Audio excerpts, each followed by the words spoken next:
அனைத்து நண்பர்களுக்கும் வணக்கம். எனக்கு ஒரு பாட்டு வைரலாக போய்கிட்டுருக்கு.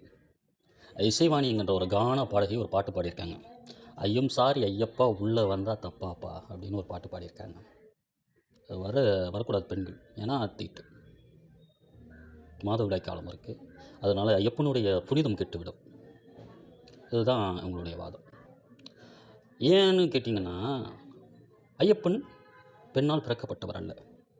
ஹரியும் சிவனுக்கும் பிறந்தவர் இந்த ஐயப்பன்.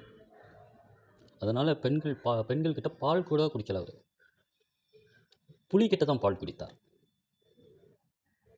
ஒருவேளை ஆண் புலிகிட்ட பால் வர வாய்ப்பு இல்லை. ஆண் புலிகிட்ட பால் குடிச்சிருக்க வாய்ப்பு இல்லை.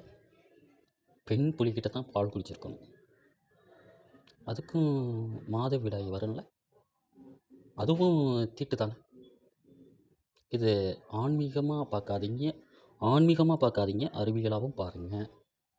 ஏன் சொல்கிறேன்னா, ஒவ்வொரு மதத்துக்கும் ஒவ்வொரு நம்பிக்கை இருக்குது. இது நம்பிக்கையாகவே இருக்கட்டும், அதில் தப்பு இல்லை.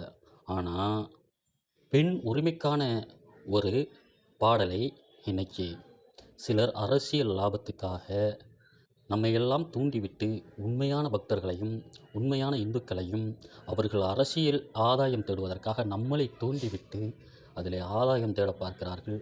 எனவே இந்த விஷயத்தை நீங்கள் தெளிவாக புரிந்து கொள்ள வேண்டும் என்பதற்காகவே இந்த பதிவு. நன்றி, வணக்கம்.